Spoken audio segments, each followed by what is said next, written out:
penjualan baju Rasulullah terdengar oleh saudagar kaya yang matanya buta. Langsung dia perintahkan, saudara hadirin, wahai budakku, pergi ke pasar. Aku mendengar ada baju Rasulullah yang dijual dan kau beli, jangan kau tawar-tawar. Dibelilah baju Rasulullah dengan seharga mahal-mahalnya. Setelah dibeli, itu baju Rasulullah dipegang oleh tangan ini budaknya, diberikan kepada majikannya, saudara.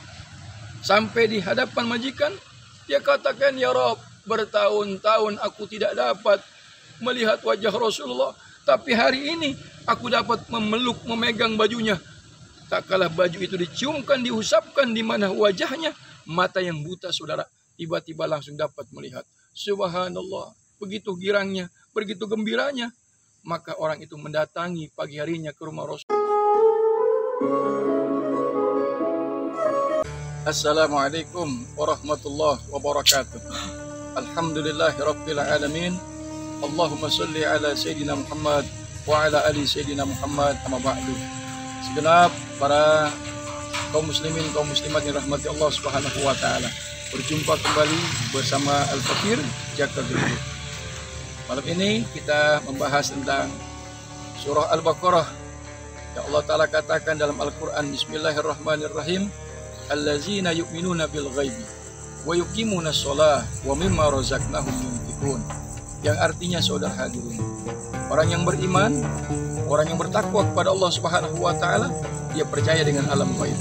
Adanya percaya kepada Allah, percaya kepada malaikat-malaikat Allah, percaya kepadanya syaitan, percaya adanya alam kubur. Kemudian yang kedua, wa mimma wa yuqimuna sholah, dia mendirikan sholat. Orang beriman, saudara, kalau dia beriman, dia harus melaksanakan sholat. Kenapa? As-sholatu imanuddin. Sholat itu tiang agama. Bahwa kehancuran umat Islam adalah karena umat Islam sendirilah yang meninggalkan sholat. Barang siapa yang menghancurkan agama adalah orang yang meninggalkan sholat. Maka dikatakan as-sholatu imanuddin, sholat itu tiang agama.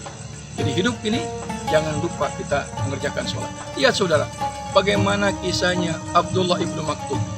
Beliau matanya buta. Pada satu ketika beliau pengen tidak sholat berjamaah, mengatakan kepada Rasulullah, Rasul, bolehkah aku sholat di rumah? Karena mataku buta dan orang yang bisa menuntunku sudah tidak ada. Apa jawab Rasulullah? Wahai Abdullah ibnu Maktum, matamu buta, tapi apakah telingamu masih dapat mendengar suara azan? Masih ya Rasul. Selama telingamu masih dapat mendengar suara azan, maka perintah sholat berjamaah itu wajib. Saudara hadirin ma'asyiral muslimin yang dirahmati Allah Subhanahu wa taala. Kemudian takwa yang ketiga, cirinya adalah wa mimma razaqnahum yunfiqun, menafkahkan sebagian rezeki yang Allah berikan. Nah, berbicara sedekah, kita dalam surat dikatakan bahwa kenapa tak kala kita mengucapkan assalamualaikum warahmatullah, assalamualaikum warahmatullah, artinya umat Islam tidak bisa hidup dengan sendirinya. Tidak bisa hidup mementingkan diri sendiri, bahwa kita hidup harus bermasyarakat. Kita harus hidup bertolong-menolong, wa ta'awanu 'alal birri wat taqwa. Mari hidup bertolong-menolong, karena kita hidup pasti kita memerlukan orang lain. Yang kaya wajib memikirkan yang orang miskin. Baginda Rasulullah SAW pada satu ketika didatangi orang-orang fakir, meminta-minta. Rasul pada saat itu tidak mempunyai makanan, saudara hadirin. Tapi apakah Rasulullah menolak? Tidak, saudara. Rasulullah berikan baju. Dia berikan baju untuk engkau bawa ini jual. Kalau sudah laku bajunya, ambil uangnya untuk engkau makan dan keluarga. Sampai ternyata, saudara, penjualan baju Rasulullah terdengar oleh saudagar kaya yang matanya buta. Langsung dia perintahkan, saudara hadirin, wahai budakku, pergi ke pasar. Aku mendengar ada baju Rasulullah yang dijual dan kau beli, jangan kau tawar-tawar. Dibelilah baju Rasulullah dengan seharga mahal-mahalnya. Setelah dibeli, itu baju Rasulullah dipegang oleh tangan ini budaknya, diberikan kepada majikannya, saudara. Sampai di hadapan majikan, dia katakan, ya Rabb, bertahun-tahun aku tidak dapat melihat wajah Rasulullah, tapi hari ini aku dapat memeluk, memegang bajunya. Tak kalah baju itu diciumkan, diusapkan di mana wajahnya, mata yang buta, saudara, tiba-tiba langsung dapat melihat. Subhanallah, begitu girangnya, begitu gembiranya, maka orang itu mendatangi pagi harinya ke rumah Rasulullah. Dia katakan, ya Rasulullah, mataku sekarang dapat melihat. Berkat apa? Wasilah baju yang engkau punya aku usapkan di mana wajahku. Rasul senyum, saudara.